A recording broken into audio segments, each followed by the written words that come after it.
message posted on X on Sunday, Macron said he spoke with President Tinubu and affirmed that France will strengthen its partnership with Nigerian authorities.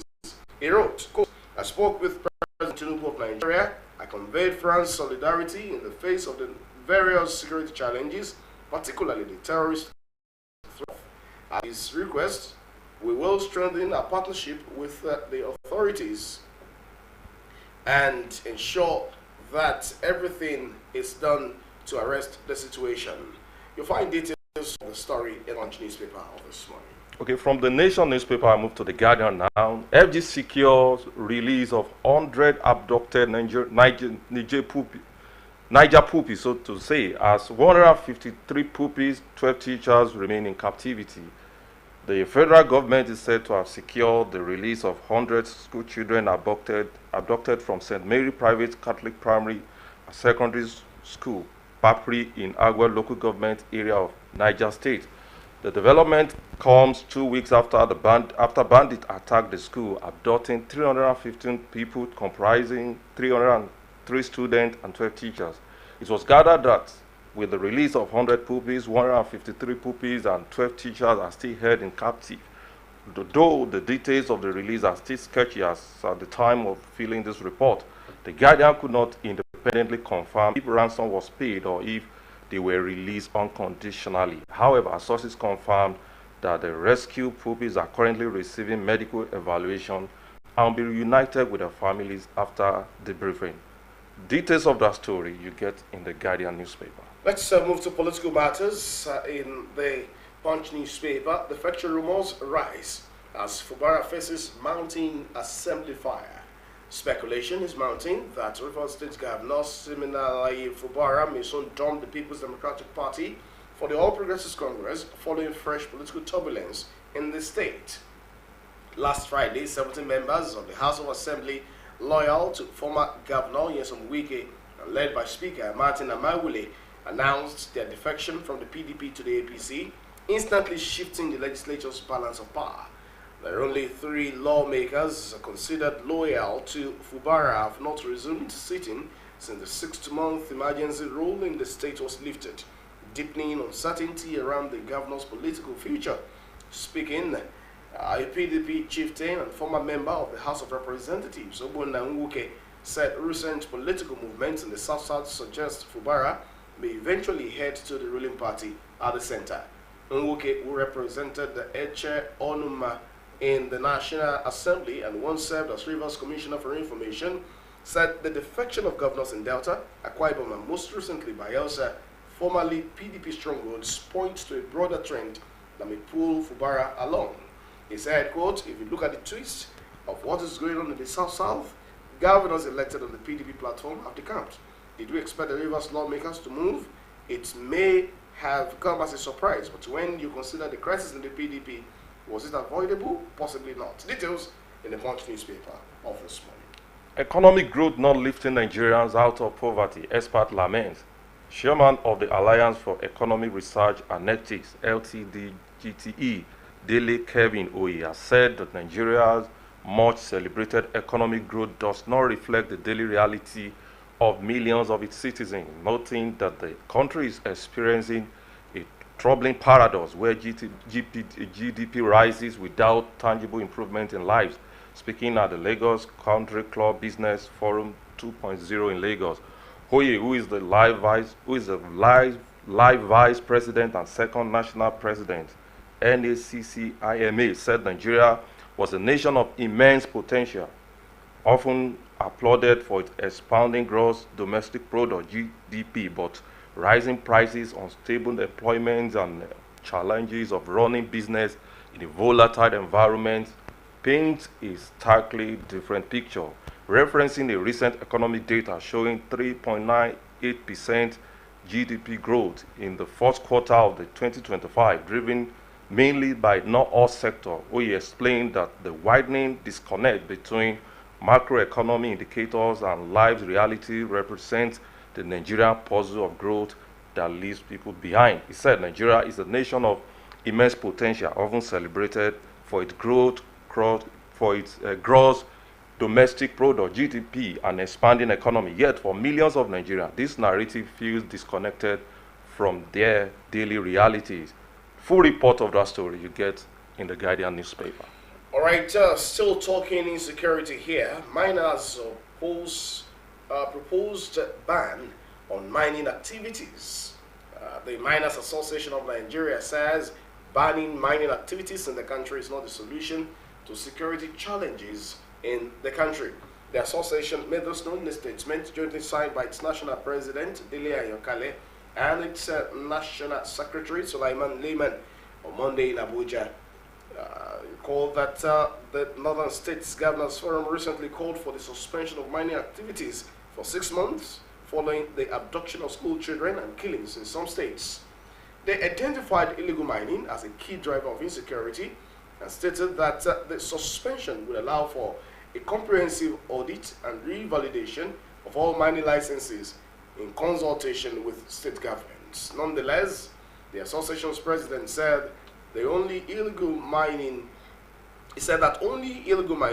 had been linked to failing terrorism and other security challenges, not legal operations, and decried that the ban would hurt legal miners while giving room to illegal operators. Details, it's in the Punch newspaper.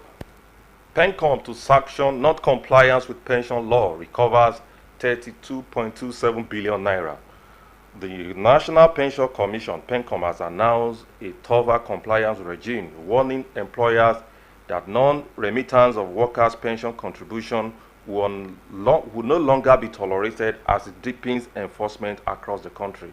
PENCOM Director General Omolola Oluworora made the declaration at a training workshop for accredited recovery agent RAS held over the weekend in Lagos. The DG, who was represented by the Commissioner of Inspectorate Samuel Chigozie Nwadu, affirmed that the Commission's resolve to clamp down on pension defaulters.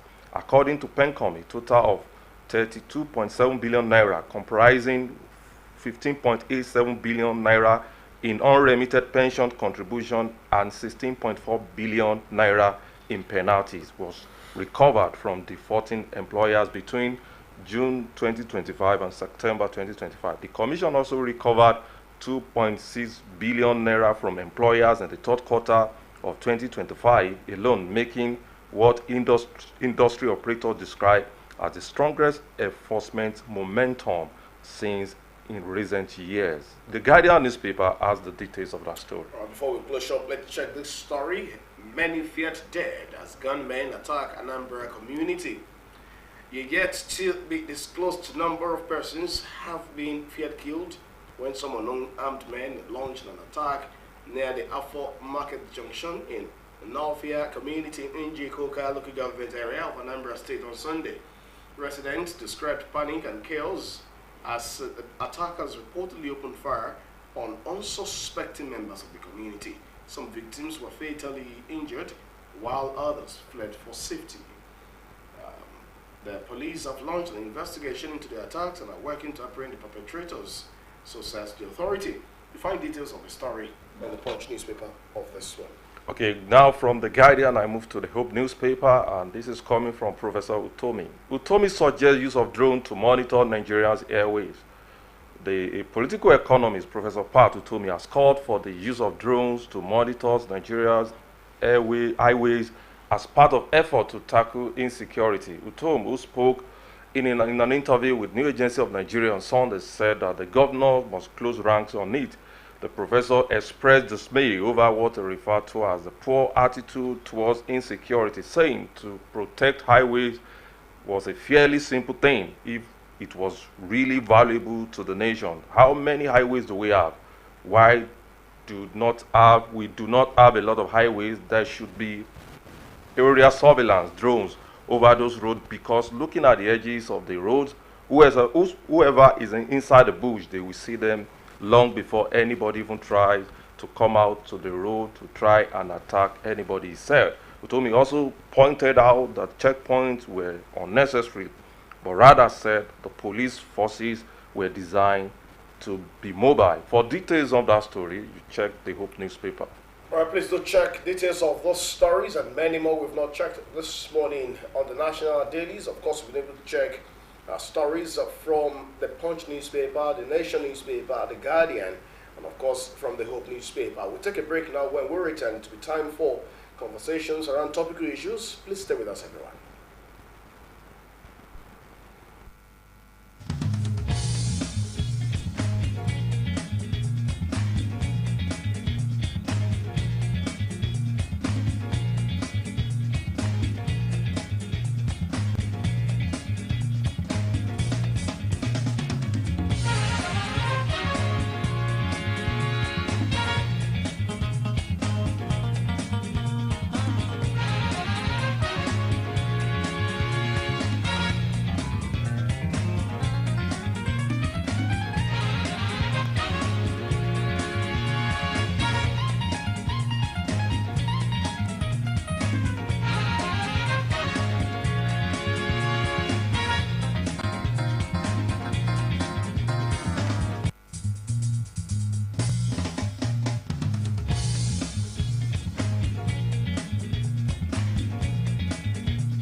Welcome back, everyone. Our first conversation this morning will be centering on environmental protection in Ondo State, and joining us in the conversation is the Special Advisor to Governor Aiyedatiwa on Environment, Honorable Tunjire Moyero. Thank you so much for joining us on the air today. Thank you. Let's start from the basics. Ondo State prides itself as free from flooding, but environmental protection goes beyond flooding, if you agree with me. Very so true. what exactly are the templates or blueprints of this administration in providing environmental protection for the people beyond flooding? All right, thank you so much. Governor Aiyedatiwa, when he came on board, and he came with the mantra, our is. And we have what we call urban renewal. And if you look at what has been happening in Akure, you will definitely see that we are trying to put some finishing touches, and the governor is trying to beautify, for instance, Akure. If you go to Alabaka Aziz and all that you have been seeing, and very soon you will start seeing some beautification by the roads, planting of trees. You start seeing some cultural projects that will be accompanying all of these things. So beyond the flood control, we also have areas in which we are coming up environmentally. For long, our resident of Ondo State, they are not taking environmental regulation very serious. And whose fault? Well, I would say it's both the fault of stakeholders. One. Who are the stakeholders in this matter? Stakeholders in this matter include, one, investors. Two, the community leaders. Because this goes beyond government. Yes, we know government has a role to play. There's no doubt about that. It goes beyond government? It goes beyond government. But if you agree with me, government remains the key driver of enforcement, and enforcement is the driver of compliance. Yes, it's true. But guess what? Now that I'm coming on board, the reason why we are here today is because we want to start that enforcement. Ondo State Environmental Protection Agency is known as environmental watchdog of the state. And the level of orientation and sensitization has been very low all the while. So what we are trying to do right now from my office as special advisor to the governor on environment is to wake the consciousness of our people up in terms of the environment. There are regulations, environmental laws, but our people are not aware of this. Even our so-called community leaders, for instance, there are basic responsibilities required of them, starting even from the traditional rulers. What to do?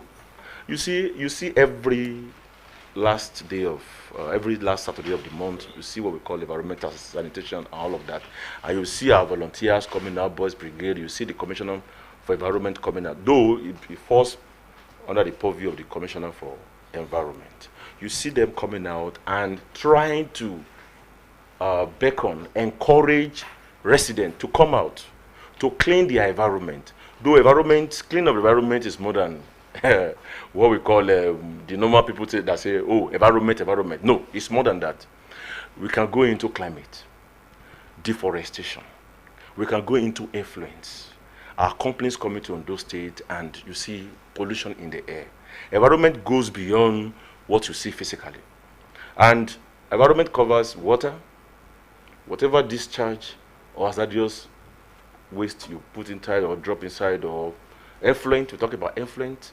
We talk about even what you do on the land. So water, land, and air. And that's why we are coming on board to sensitize our people. In fact, I'm coming up with a lot of programs. One, we have shortage of hands. And we are launching very soon environmental ambassadors, codename Odatiwa Environmental Protection Volunteers, across the whole local government. These will be the people that will be reaching out in their street, in their community, disseminating our information, orientating people. We are carrying out workshop by the grace of God by the beginning of next year. We are going to have workshop. Permit me to cut into your flow. Okay. I see you are passionate about sensitization, orientation, mobilization, and I put it to you that we will never have it so good until we can have proper enforcement of the rules, regulations, and laws. You have said there's no want of laws. There are environmental laws on ground, but enforcement seems to be at the lowest end. I do remember that there were environmental guards, so to say, on green and black dress like that. And up to now, what exactly are they doing? Are you saying that they are just meant for decoration or whatever it is? What would you do in terms of enforcement? All right. A few days ago, I was with the Commissioner of Police, and I went there on a discussion. One, like you said, compliance and monitoring is a different ballgame. Enforcement is another thing. And I know when I got to the office, that was last week, I met files on my table and I look at the level of offenders, the number of offenders we have in our file. You see, a lot of environmental infractions in the state, no doubt. But the level of enforcement has been so low. And What will you do? What we are doing right now, we are involving the security agency. We are partnering with them across the state. And if we pick anybody who violates environmental laws, and there are many number, they are not aware. Now, what I'm trying to do for the next 1 month is to sensitize. Please, I would like to cut into your flow, okay? Because I still want to dwell on the issue of compliance. Yeah. Because there is this saying that any society where freedom is absolute is an irresponsible society. Yeah. So I want us to look at, you will agree with me that there are so many communities that are still struggling with the issue of compliance, Yeah. especially on the issue of indiscriminate waste disposal. So what I want you to be specific. What exactly are you doing to ensure compliance? Because if you look at it, the root cause of flooding is all that starts with the issue of the way we dispose our waste. So what are you doing specifically on the issue of indiscriminate waste disposal? All right, thank you. There is a fine, Okay. which we know. I just mentioned right now that we are short of hands.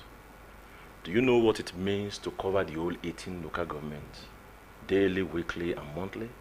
So I'm bringing on board a program, Okay. volunteers coming, which I could name Odatiwa,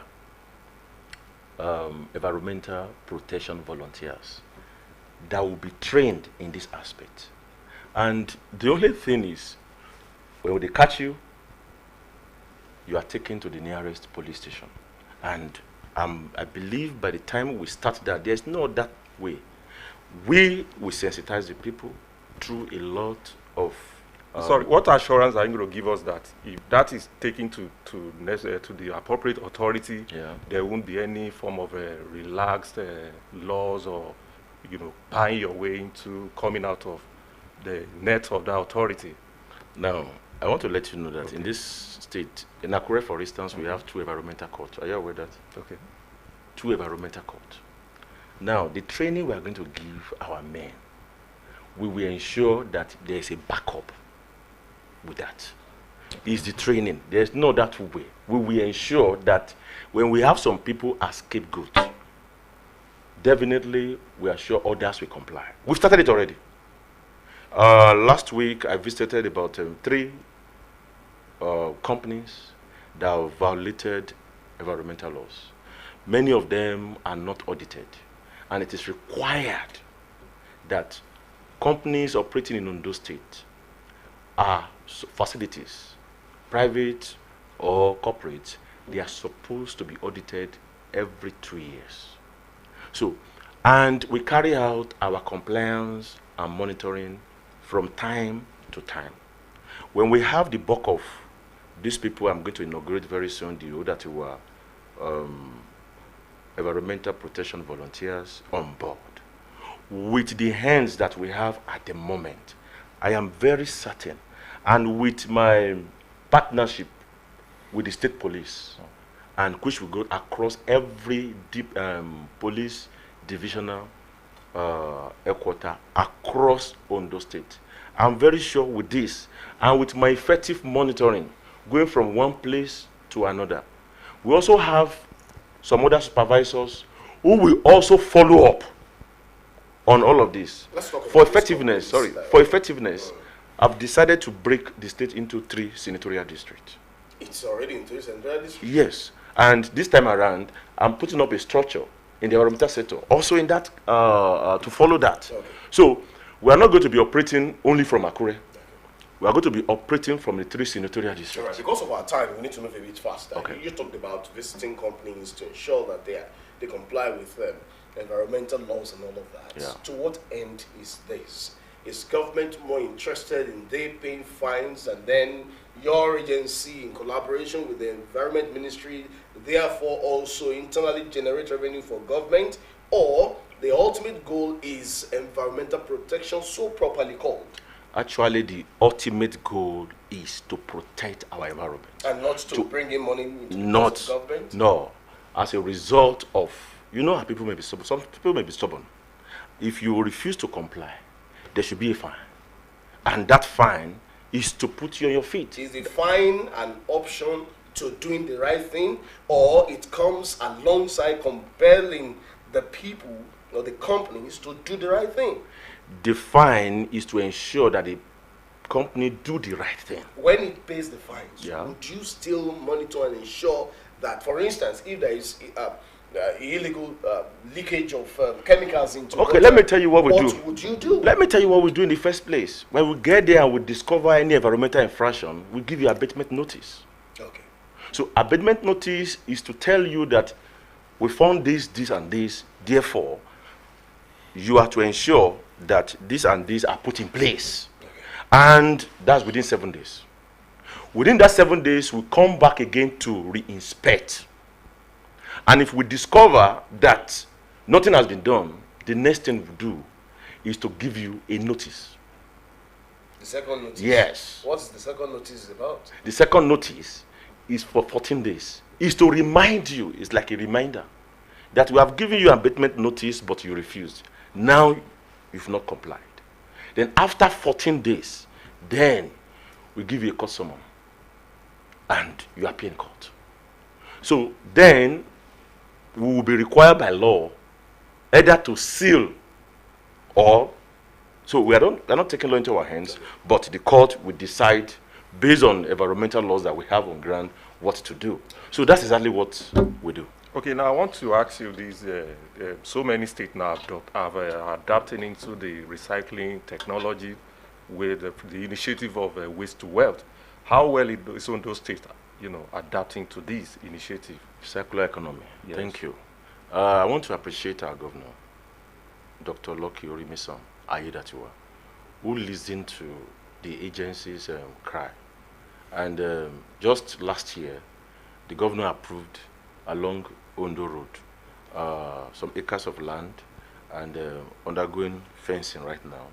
And we are partnering with some agencies. Is that a new dump site or the one that has already been? No, it's different on the dump site. That's already, do you know there's a landfill Yes. along that road? Yes, I know. So is It's it different. the new one you're talking about? Yes, I'm talking about a new one. It's different from the dump site. What's the state of the one that was there before?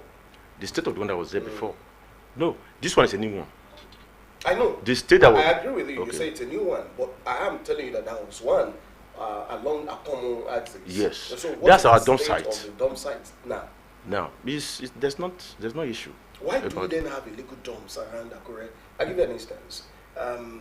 Aleshupa area, before you get to Lesha Garage, you go towards the express, going towards Abubu. Yeah. You go towards Futa North Gate, Yeah. and so many other places like that. Yeah. You find illegal dumps all around. Is it difficult to pack these things and ensure that people don't have access to drop things there illegally? Actually, even the day before yesterday, I had to make a call. I may want to mention them right now to the appropriate agency. You know, in the environment, we have the Waste Management Board, don't forget, Very well. which are saddled with this responsibility solely. Okay. So, but since we're under the same government, it's my responsibility. People call in and, sir, I like back at this side, this side, this side. So, there's a link, there's communication, and I made the link to the appropriate agency for them to do the needful. So, actually, we're happy in doing that, but that's not under my COVID. I think they can answer for themselves. But is there collaboration to ensure that it's Yes, done? definitely. Because if you say it's not within your purview, Yeah. and then there is a problem, then you're not protecting I the environment. just told you right now that immediately I passed the information. So and so and so. I was in Ora yesterday on the way. I saw something not pleasant to the eye. Immediately I make a call. Please attend to this, attend to this. And many people also call me on phone. Oh, special advisor to the government environment, this. Somebody come as far as Bagby. All right, I think we'll have a convention on that with the Waste Management Authority very soon. Let's move ahead with the Okay, conversation. now you made mention of the dump sites. Yeah. What would now be the deliverables and the benefits to the people of Ondo State? One, we are talking about waste to wealth. Now, the people coming on board, one, employment.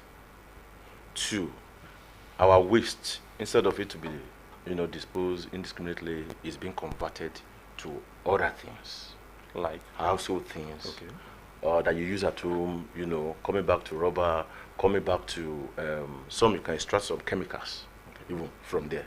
So, work is ongoing. There's an MOU in that regard, and I can assure you, in a few months' time, I think I will still come back here to talk about that. So the partnership is key, and God is helping us. How in that well aspect. will government monitor such partnership with private sector in such a way that the people of Ondo State are not shortchanged in the aftermath of such partnership? That's why I'm on ground. I will ensure that it's effectively supervised.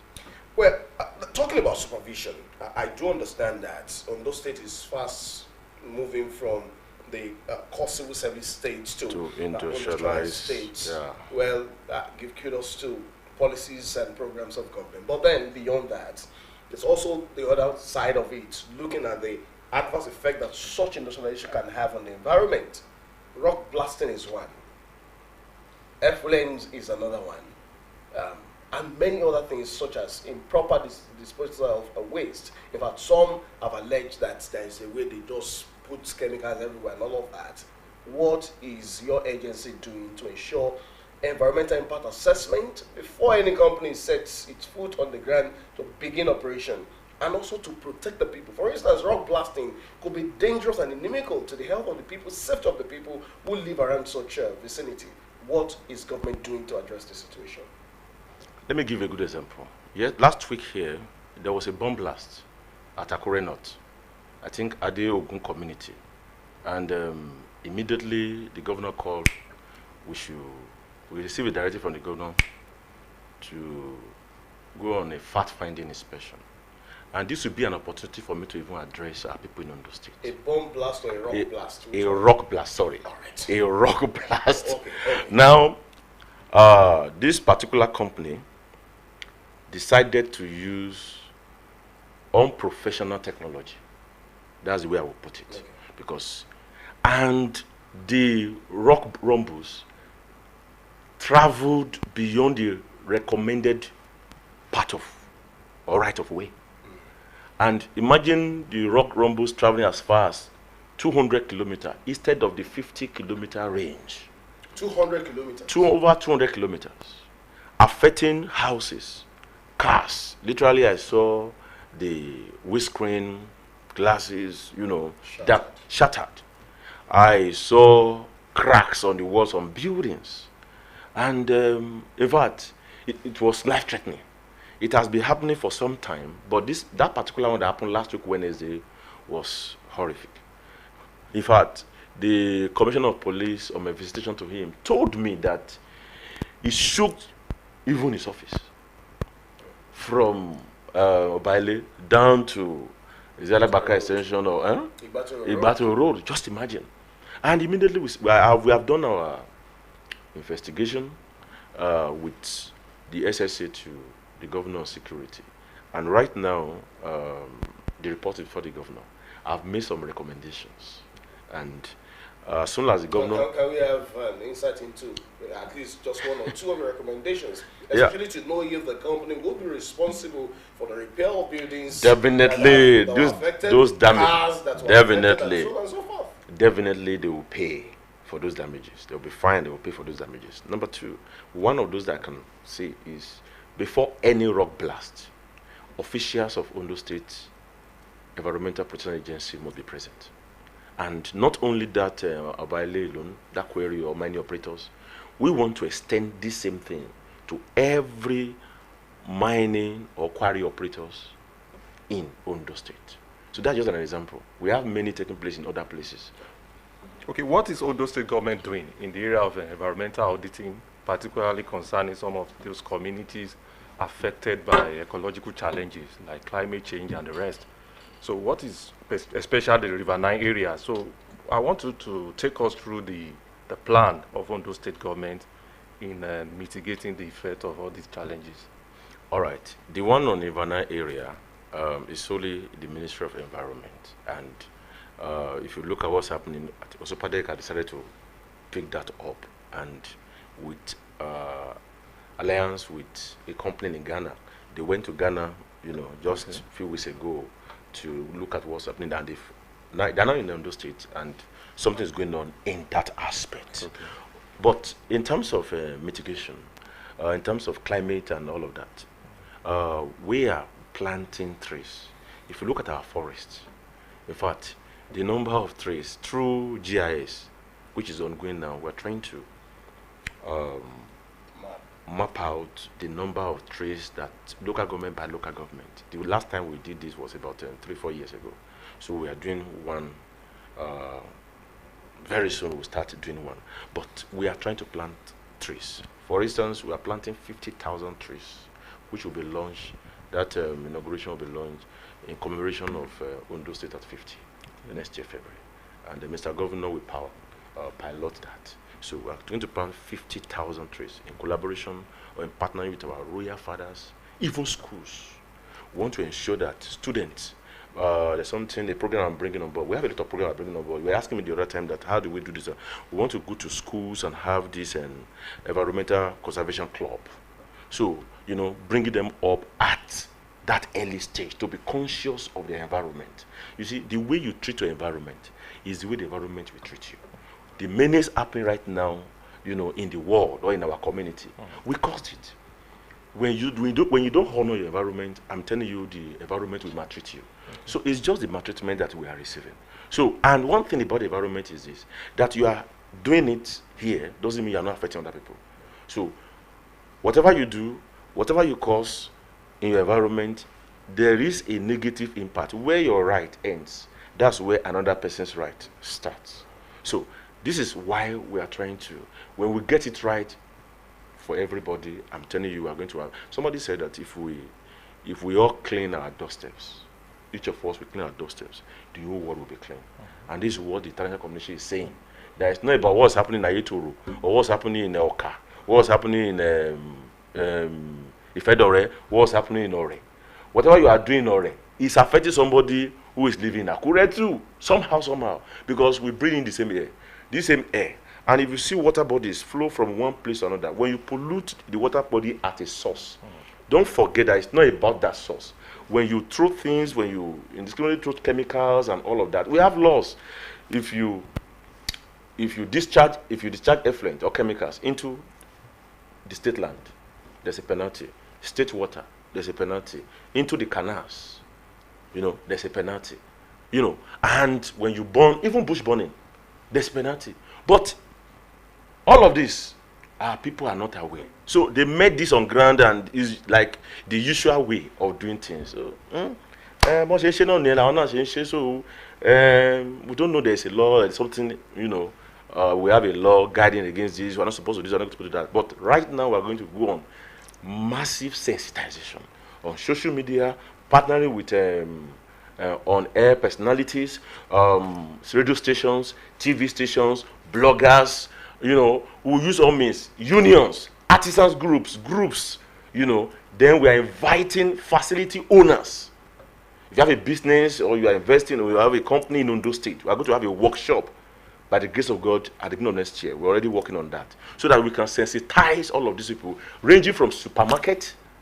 We're talking about banks. Because of our time, I quite appreciate the fact that you made mention of Ayetoro community. Yeah. What is the fate of that community? This is a community bedeviled by sea incursion for many years now, and it's on the verge of extinction. So what's the level, probably we've heard of a contract award there to mitigate the effect, to no effect. So what is the fate of that community in terms of intervention? I have said it earlier, so but I can speak that up. Okay. All right. We do hope that in the coming days we'll see the result of such engagement. Honorable Jerema, thank you so much for coming on here today. It's been nice having this conversation with you. In the coming weeks and months, we do hope to deepen in this conversation. Yeah. We'll take a break now. When we return, we'll go to the next line of topical conversation. Please stay with us, everyone. We'll be right back. Thank you so much, sir. Thank you, my brother.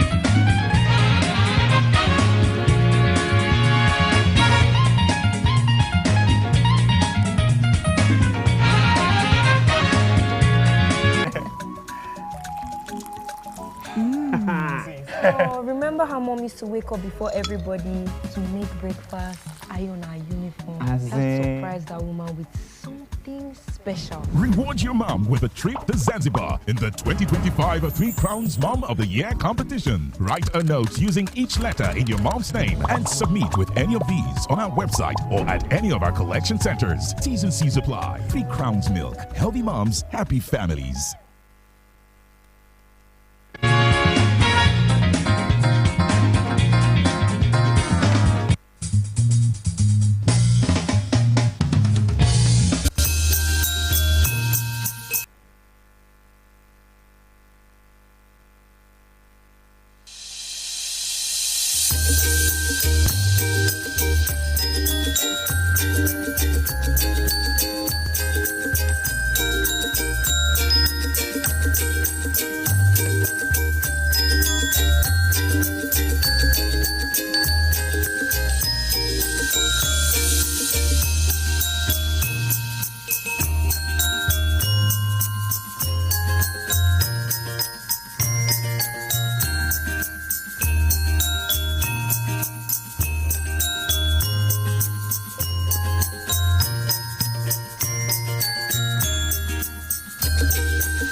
conversation centers on the rise of artificial intelligence. Is it a leap in Africa's economy or a risk? Joining us in the conversation is Comrade Peter Kolawole from the Department of Statistics, Federal University of Technology, Akure. Thank you so much for joining us on AIM today. Thank you very much, sir. I think the topic also already presents a question to us. AI has come to stay, whether we like it or not. Saying it's the product of one devil or it's a product of one demonic machination is out of it. It's here to stay. There's nothing we can do about that. But is it a blessing or a curse, especially to the African continent? I would say it's a blessing. I would say it's a blessing. Although everything that has a positive always has negative. There are pros and cons in everything. But I'll call it a blessing, looking at it from a broader perspective. Number one is that Africa is an emerging economy. In 10 years' time, we'll have the youngest demography in the whole world. That shows that we are the continent that could leverage artificial intelligence very well. Currently, you have seen a lot of young boys, a lot of young girls leveraging artificial intelligence to make money.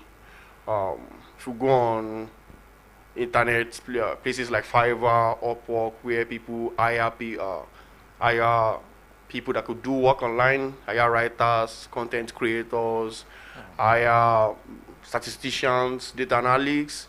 If you go on those platforms, you see Nigerians as the top people there.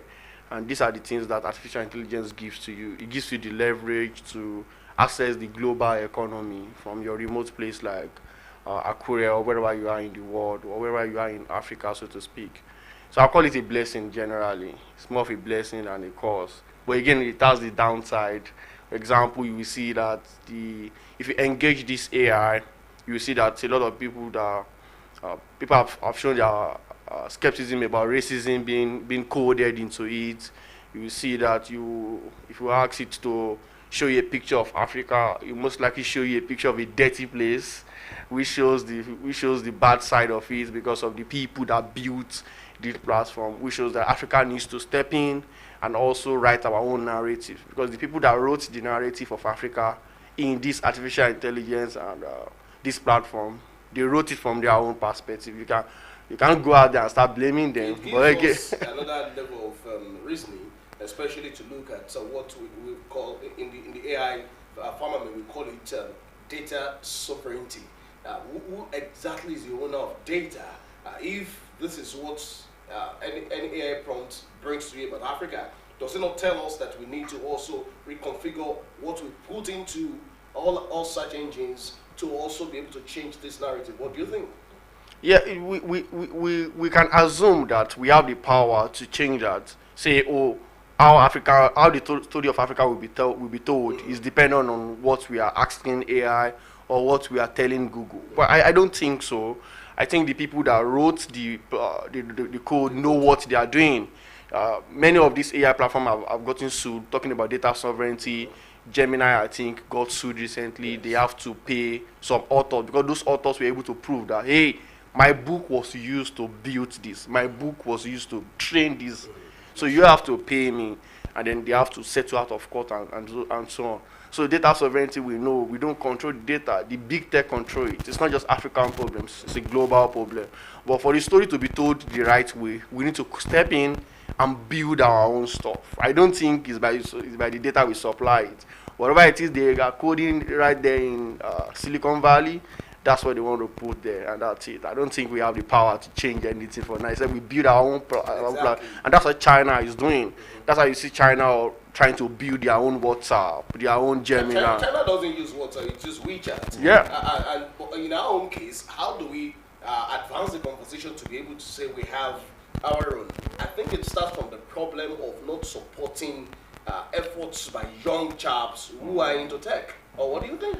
Yeah, that's the problem. That's the problem. The government of the day needs to step up. They need to look at it that, hey, it's not just going to be oil every now and then. For example, if you look at people that oil-dominated countries like Saudi Arabia and co, you see they are diversifying. They are not just basing on oil. They are diversifying to hospitality, artificial intelligence, and all of those things. They see the future. These guys are data-driven. So African guys need to also, very Nigeria, we need to look at it from the perspective like, hey, we need to diversify. We need to grow our economy from another perspective. And it is the young people that are doing these things that you need to speak to. You need to speak to them and ask them, what are you doing? What are you building? What's your vision? Can I sponsor you? All of these things that we are enjoying today. Yeah, all of these things we are enjoying today. Somebody backed it. Somebody backed it in Silicon Valley. Somebody drew the research, and then it didn't work at that point, but it's working now. So again, it's not about, what will I gain from me? That's what they tell us when you go to that and say, hey, I have a startup. Will you back it? They tell you, what will I gain from it? So they need 2 + 2 to be equals to 4 right now. Another important problem is electricity. Artificial intelligence is actually built on, it consumes a lot of energy. Absolutely. We see a lot of noise from China. China, for example, they are doubling their electricity provision. Why? Because of platform like DeepSeek. They own DeepSeek. Gemini is for the Western world. But you see that power generation is very important. It's very key when it comes to artificial intelligence because it works on power. It uses power a lot of power, a lot of water. But again, do we have that? We don't even have water to drink for now in Africa. So, yeah, a very interesting narration in your analysis about whether artificial intelligence is more of a blessing or a curse. So I want you to put it on percentage ratio now. What is it 50-50 or Nah. blessing take him off because Yeah. I think it's more of it. Like I'll give you 80% as a 80, blessing. 20? Yeah, I'll think 80%. For now, for example, a lot of African youth, they export their skill. I personally, I export my skill. I don't work in Africa. Like I don't work for Africans. Okay. Yeah, so I've been a Ghanaian for over 6 years now, and I've not worked for anybody in Africa. Why? Because of what AI is giving to me. Given to you. Yeah, and that's a blessing for me personally. That's a blessing for thousands of youth out there that will have been unemployed. Currently, if you look at my job status in Nigeria, I'm unemployed. But again, I'm employed if you look at it in a global sense. So that's the power artificial intelligence can give to us. And I will always call it a blessing. It makes research faster. You're doing your PhD, you're doing your MSc, it makes research faster. It makes coding faster. It makes everything you're doing faster. Analysis. Yeah, analysis, it makes it faster. It gives you time to now do all that things that we are not doing. Again, many people still want to do things manually. Yeah, that's just your core. We're talking about research. Let's look at a challenge now. Now. Machine language is now imitating human language. And then you now have a problem of similarity checks and all of those other plagiarism check and so on and so forth. How do we mitigate this in the AI environment, especially when you look at... I think the academic world specifically, they're going to evolve. I'm currently running my graduate research at FUTA, and I think everybody in that department is going to evolve. Everybody will start doing things differently. For example, before calculator, they will ask you to memorize. In primary school, that time, they asked us to memorize 2 times 2, 4, 2 times. Nobody does that anymore because they now know that that's not the best test of intelligence. As AI is new to us, we are evolving, we are adapting. As time goes on, everybody is going to evolve. A new test of intelligence is going to come around. The way the research is being done is going to come around. Maybe, just maybe, nobody will ask you to go and type all of these things that we always type before, your methodology and all of these things. Maybe nobody is going to focus on that anymore. Maybe what people are going to focus on is, A, how can you apply your research?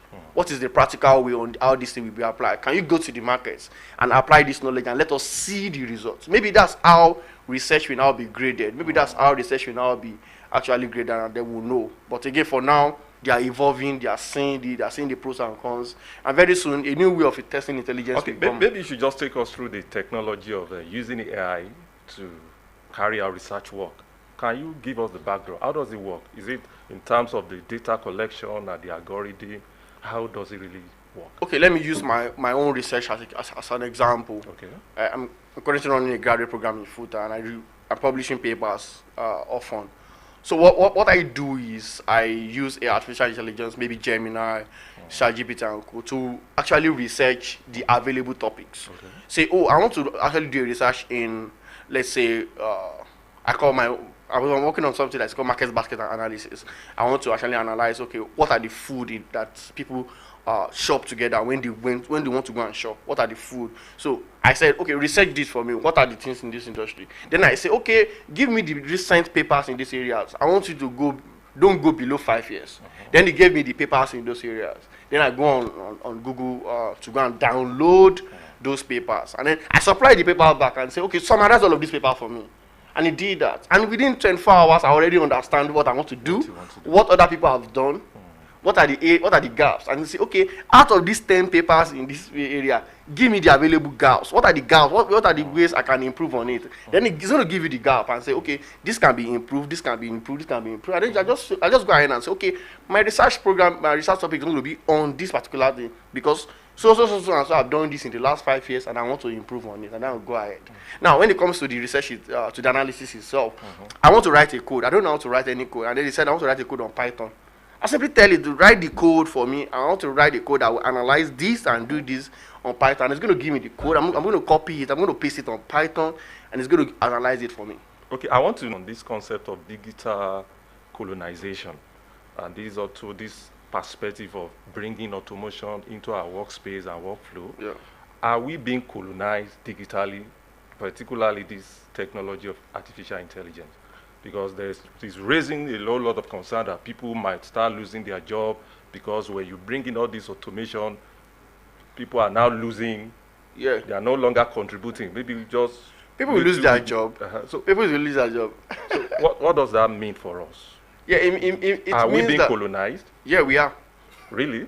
Yeah, we are being colonized by the Western world. That is why China is building their own. China has DeepSeek. But what do we have? Whoever builds the technology drives it. That's why I said, for example, the artificial intelligence we have around, they are very racist. There are some questions you will ask them, and then if you ask them to give you a picture of Africa, it's going to be a dirty picture. There's a reason for that. If you ask for a picture of US, it's going to be a very nice picture. You can go and check these things. If you say give me a picture of Mexico, it's going to give you a very, very grey picture. That's not how Mexico looks. That's not how Africa looks. There are a lot of beautiful places in Africa that you can show. But again, there's a reason why they do that. So we are being colonized. It is for a fact. Whoever built it controls it. So that's why we need to go back and build ourselves. We need to build our own thing. The only thing that China did is they build their own stuff. They build their own WhatsApp. They build their own Gemini. About losing job. Many people will lose their job. Everybody will lose their job. Why? A lot of things are going to get automated. The truth is right there in our front. You either accept it or not. It's going to happen. Either you like it or not, it's going to happen. How about we striking the balance as Africans that because this technology is fast evolving, should we do something like we must not lose our identities, we must not lose our privacy, we just limit the use of artificial intelligence? We can't. Can we do that? We've lost our privacy already. I don't think we can control. We can't control it. We can't until we want to do something like China does. Until we say we want to block it out. Okay, let's say we want to say, oh, we don't want to use Gemini. We don't want to use ChatGPT. We don't want to use. It's not just shattered LLMs. We have other AI things that work in agriculture. And we don't want to use them. What do we do? What are we going to be using? We don't have our own. That's the point. Until we build our own, that is when we can now control it. It's just like EU recently. They fined Elon Musk 400 million, I think, because of whatever he's doing with X, which is Twitter. But again, they can't control it. He said it's not going to pay or something like that, and then he's getting the US to flag EU and all of those things. I'm saying that it is owned by the US. They're going to do anything they want to do with it. It is owned by whoever built it. Until we can control until we can build our own. That is exactly when we can now start controlling it. Just like we build our own electricity, for example. Okay. All right, because of time, my own final shot will be to know what exactly should be our culture of navigating the internet towards protecting our data. For instance, we find companies now producing things that, with due respect, monitoring the menstrual flow of a lady. You find companies producing things that tells you when to sleep, when to wake up, and all of those other things because of our interaction with LLMs and all of those other machinations of technology. What should be our culture of interaction with the internet generally to be able to navigate and then deal with these narratives? I would say whatever you don't want out there, don't put it out. Put it there. Okay. The moment it leaves your phone, it's gone. The moment it leaves your phone, it's gone. You can't control it. They will do anything they want to do with it. They will regenerate your picture. They will use it to train their AI. Many people always think, oh, I will say I don't subscribe. No. Okay, I think it's been a whole lot of conversation. Well, it's interesting, and then we'll still get to have conversations on this matter in the coming days and weeks. But each time you want to put up any application on your phone, so we'll take a break now. When we return, the conversation continues. Please stay with us.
Thank you very much. Peter Kolawole is still very much with us, and we're still discussing the instrumentality of AI in societal development. Is it a blessing or a curse, especially in Africa? Now, we were talking about the issue of our interaction with the internet. Let's talk about downloading applications.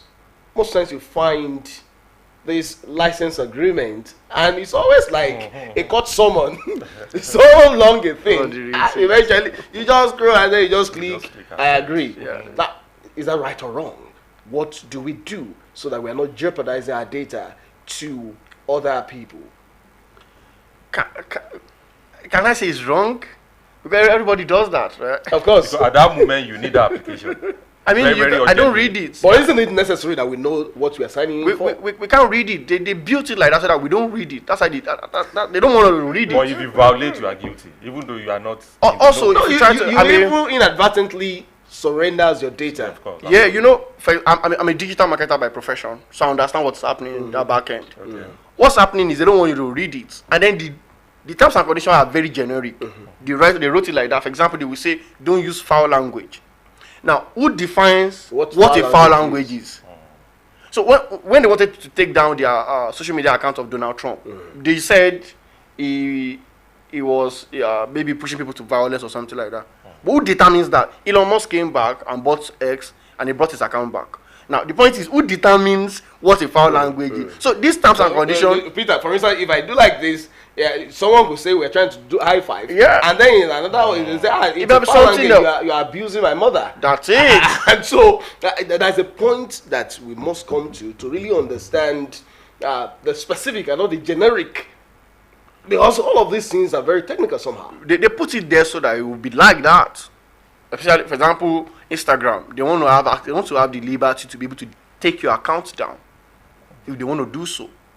And the only thing where they will run to is the terms and conditions. Here we said this, and this is the terms you violated. They can never tell you this is the time you violated. Nobody's going to read this 50,000 small test. The test is also very small. Very tiny. Yeah, very, very tiny. So you can't. They did it so that you don't read it. But again, what we're enjoying is because we have licensed API lawyers, licensed lawyers that are studying these terms and policies every now and then. That's how they too make money. They sue within the tech ecosystem. So we have lawyers that are major on these terms and conditions, and then they sue big tech because that's how they make their own money. So again, the society find a way to balance itself somehow. So this big tech gets sued over and over when it comes to policies. For example, Apple got sued by EU, and they told them that before you can sell your iPhone in EU, you have to change your charging ports to Type-C. We want it to be Type-C. And then everybody thought Apple will not budge. Apple budged because, again, they don't want to lose that market. Apple budged. And now every iPhone is now a Type-C. And then you can go out and then you will not be hold your charger. And my Android charger that is Type-C can charge your own iPhone. Again, this is how society kind of find a balance at times. And we appreciate the people that go through that length to study these things and present it to us in a very enlightening way. That's quite interesting. And you will agree with me that AI somehow has been a tool for promoting irresponsible activities and lifestyles on the internet. So now, what can we do? For probably this issue of cyberbullying, cyber stalking, even to the point of using AI to generate fake images, videos, and stuff like that, and it's disturbing. Should we now use the concept of poison to treat poison? No. How can we use AI now to curb some of these irresponsible activities online? Okay. One of the things you should do when you're engaging with internet is you should try and Google. For example, if an image is AI generated, you can download the image and ask AI and put it and say, "Is this image AI generated?" It's going to tell you that, "Oh, I'm confident that this image is 90% AI generated." Then you'll know. That is if you are doubting. If you have a doubt about an image that you see online, that is this AI or is this real? Download the image. Put it on one reverse imaging. Yeah, put it in there and ask it. It's going to tell you actually because the metadata is always there at the back end, and then you know that this is AI generated. That is one. And then it's not. I love there's a new trend on the internet now. It's called defamation lawsuits. There's a lot of lawsuits coming up online, especially on Twitter and X. For example, people are suing people that, hey, I'm being defamed, I'm being this and that. And I think that would actually bring down the whole cyberbullying and all of those things happening in that space. So I like the fact that society find a way to balance itself. So people should not do that. People know it's wrong, but a troll, for example, is a troll. There's nothing you want to do about it. Not responding to a troll is the best way. But again, if you can go ahead and sue the troll and then try and make sure that he pays for it. And when people now see that there's a clear consequence for these things, they are going to fall back. And I think Nigeria has given us a law for that as well. All right. Peter, let's go delicate a little bit. Nigeria faces security challenges lately. You find disturbing images coming online of suspected bandits even doing live video, and then you find their location and all of those other things there. What is the place of AI in also detecting exact and correct location of these elements to assist security operatives and agencies in dealing with them decisively? Well, I think the security operatives we have, they know how to use these things, because if I saw the president, for example, I'll be picked up by tomorrow, regardless of wherever my location is. I don't think I'm anonymous. I'm a digital marketer by profession, like I said, so I engage with these things. I have anonymous accounts. I see how these things work from the back end. If they know how to use these things, why are they not using it? Is it the issue of politics or what? Maybe it's political. That's for them to answer. They know what they're doing. Because if you go on the internet and you insult the president, or you insult somebody very, very important, you will get picked up by tomorrow. Many people have gotten picked up. So I don't think you will. That's even if you sleep in your house. Yeah, even if you don't sleep in your house, your mom will be picked up somehow.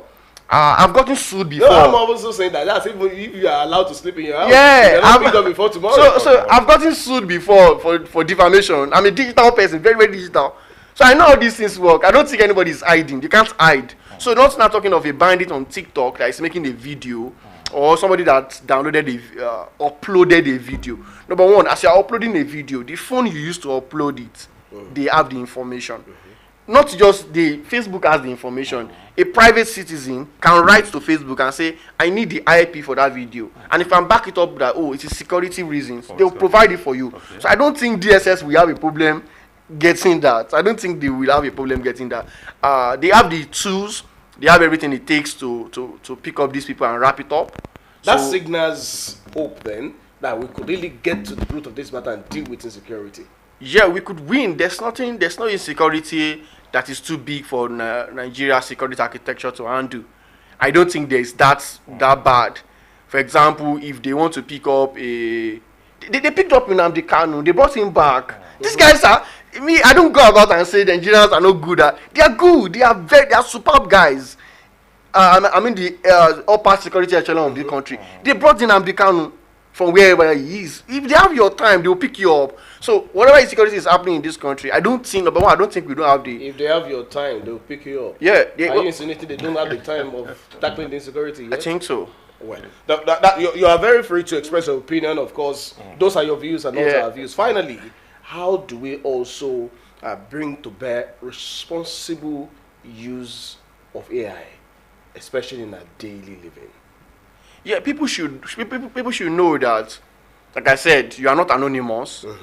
The reason why people go online and become they do quote unquote stupid things is because they think they are anonymous. So you are not anonymous. If the person you are about to troll, the person you are about to do unethical things to, or the company you are about to do something bad to, if they have your time, they will pick you up. And then when you get picked up, you might go back home and then nothing will happen to you, but then you get into lawsuits and then you get, maybe you are living in Lagos. Like I said, I've gotten sued before, so I know what I'm saying. If you're living in Lagos, for example, and a powerful person in Nigeria sued you, they will not sue you in Lagos, they will sue you in Zamfara. So for example, you are a struggling person, then you have to travel to Zamfara every now and then. Then you know it's lawsuit is not easy to battle. Yeah, you can battle it and win. I've been in that position. You are battling, but it takes a toll on your health. It takes a toll on your money. So it's not worth it. It's not worth it. So think about that. You cannot hide. Another thing you should know is that there's no limit to the upside of ethical use. you can make a lot of money using this thing ethically. So why go the other round and just do stupid things and then you can make a lot of money. For example, for every technology break that happens, for every innovation that happens, 2 people makes the most money. Number one, the people that learn it early, and then they start teaching people. Number 2, the people that built it.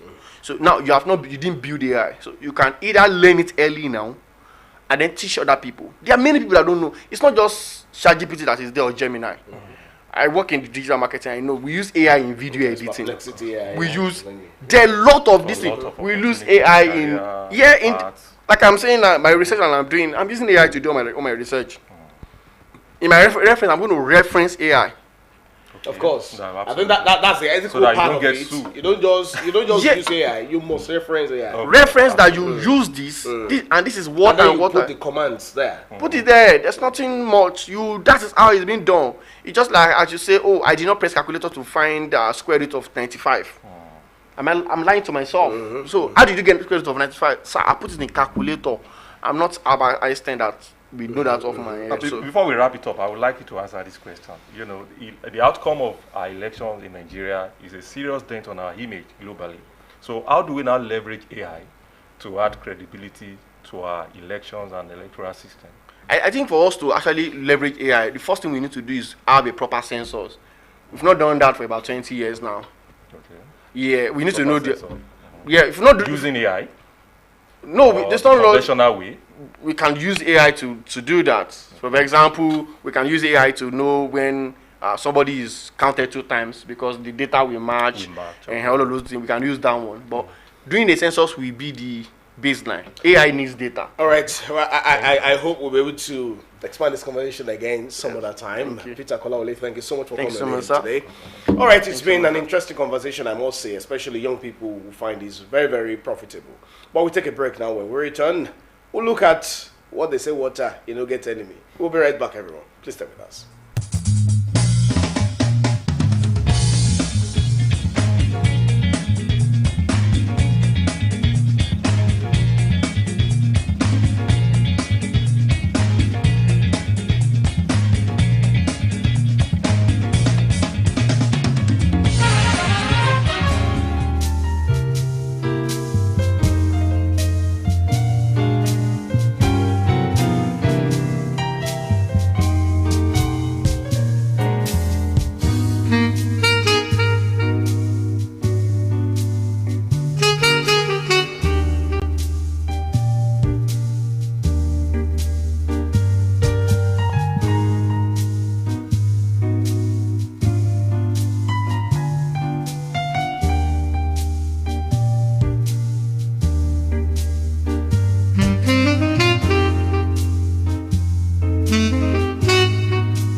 Welcome back, everyone. The subject of water will be the next topic of our conversation. Just like this popular person once sang, water, water everywhere, and none for the people to drink. Well, I hope that's not going to be the case in Ondo State anymore.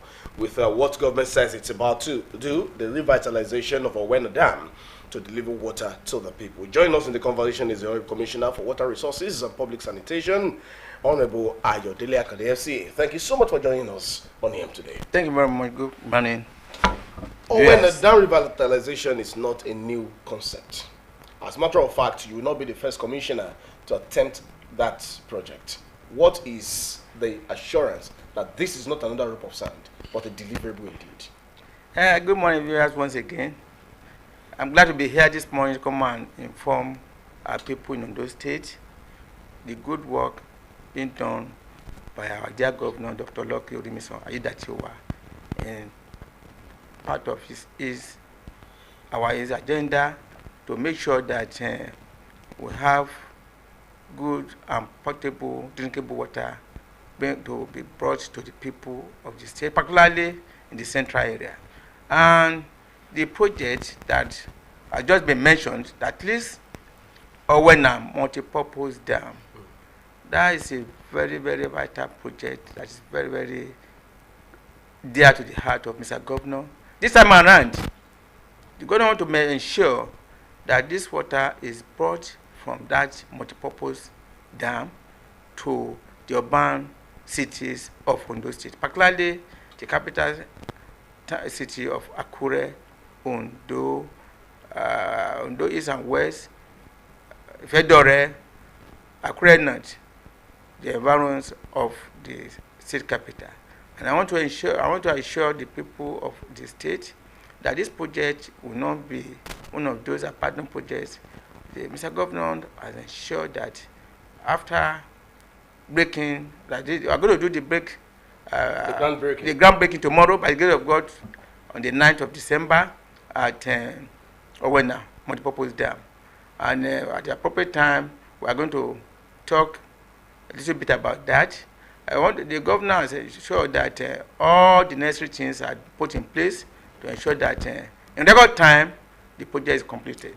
On the Commissioner, funding is important because you talked about necessary things that are secured. What is the level of funding for this dam's rehabilitation? Has the funding been fully secured? What is the shortfall if you have not been able to fully secure the funding? Thank you very much. At this junction, I want to let the people know that before the commencement of the project, the government has ensured that funding definitely of the project sitting of the part is not going to be a problem, it's not going to be a challenge. It's a joint project between the international funding organization, that is the FDB and the AFD, and the state government. The state government has its own counterpart fund, which they are trying to meet up as at when due. Trying to meet up. We're meeting up. Yes, it's a continuous process. And so far, so good. The state government. The first phase. Yes. As the funding is secured. Well secured. The state government has contributed its own counterpart funding, and at the same time, the international finance organizations, I call it, doing their own bit. So we ensure that from A to Z, that due process has been done.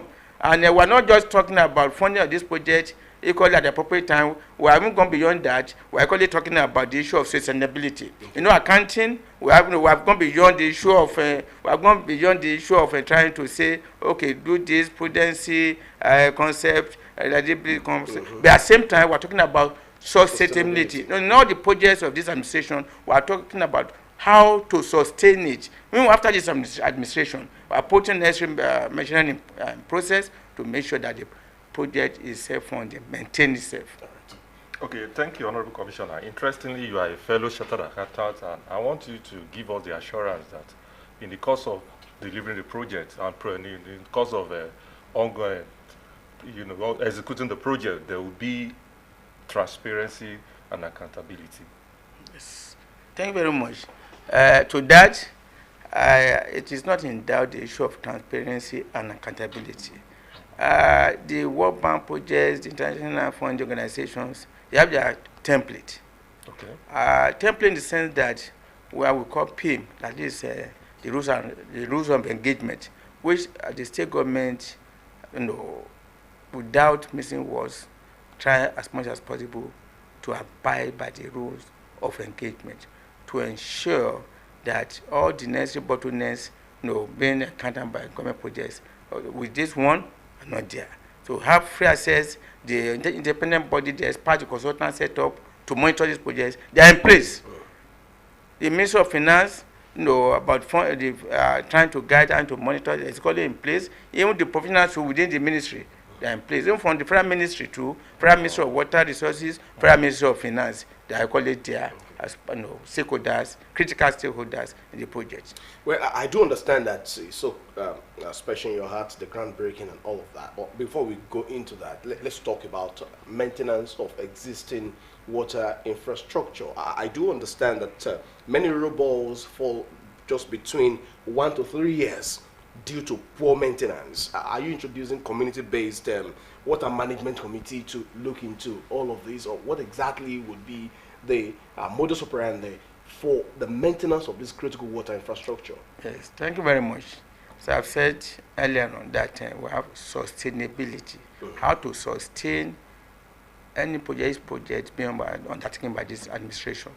Particularly in our Ministry of Water Resources, we ensure we have some agencies under the ministry. We have Water Corporation as an agency, we have Osrc as an agency. Osrc mainly to provide water. Then two, these are our old men and young folks in the community called Solarize. But that's what we are using. And at the same time, community engagement. Each community that we go to go and provide this borehole, before the commencement of the project, we normally have rules of engagement with the community by trying to identify one community leader that will hand over this project to and send order with maybe the payment of some stipend, monthly stipend, so that we are going to buy into the project, co-owners. We, the government, we don't just provide borehole, but we ensure that the community equally have their own. Why provide borehole if the people didn't even request it? Because for me, if you agree with me, development that is bottom top in its approach will be sustainable rather than the one that is top bottom approach. Yes, definitely. With what we are doing now, we have sensitized people, our communities, for them based on needs assessment. Even through the Ministry of Budget and Planning, it's part of the budget process now that they carry out needs assessment. They go to the community rather than sitting down in the state capital to assume that this community will need this, because we may sit down in Akure and think that the community will need town hall, or that they don't need town hall, it is only water. Some community may say, we need all that thing. So through the Ministry of Budget and Planning, during their budget processes, they go to these communities to go and ask for the needs of the people. And not only that, even from our own part too, in our own ministry, we normally visit some of these communities through representatives, House of Assembly, who happen to be a representative, or the community leader, or the KBACs. What are your needs? And any community that are trying to put the need of water forward, we go to attend to the need. Yes, Honorable Commissioner, from your introduction, it is suggestive that the first line of beneficiaries of this project will be the resident of Ondo Central Senatorial District. Yes. What about others? Or possibly there are plans in incubation of projects coming up for. Yes, thank you very much for the beautiful question. At the same time, there's this Yoruba adage that says we normally take your leg off one by one from the, how can I put it? Where the pond where you palm oil. So, and this administration barely not up to 1 year, and the government has done so much. As far as I'm concerned, they are there for people to judge. Has done so much within 1 year. I want to assure the people of Ondo State that Elo Farabale, be patient with the administration. We started with the Central Senatorial District. After the Central Senatorial District, budgeting process year by year. We are preparing for 2026 annual budget. By next year, you see, trust me and trust the government that next year we are going to face another Central District in the process of provision of water. Elder, information at my disposal is also that there's something you want to do for a new water corporation headquartered office, and I'm wondering, why do you need a new complex for water corporation? How about channeling that money to ensure that this, or when the dam revitalization is really delivered on time? Yes, thank you very much. They are all encompassing. You know, when this project was conceived, it was a total package. Okay. We have the water treatment aspect of it. We have the reticulation aspect of it. Then at the same time, by the time we are saying we are providing equipment, we are giving a project. But what about the welfare of the staffs? Very, very important. The workers have to be in a very nice environment. And at the same time, by world standard, international standard, go to every water corporation offices, even in Nigeria, go to Ogun State, go to Lagos State, go to even Ekiti State here, bear me witness. Along the University Road, Iworoko in Ado Ekiti, go see the beautiful water house edifice. So our one will not be an exception. And you know, our governor, we always want the best for his workers. So that is why we want to go for the foundation laying ceremony of a modern water house. Give us a breakdown of these ceremonies. I do understand that now this is almost 3 things in one ceremony. Yes. Why are we having all of them locked up together? Okay, thank you very much. Yes, all these projects, they are divided into lots. We have lot 1, lot 2, and lot 3. Okay.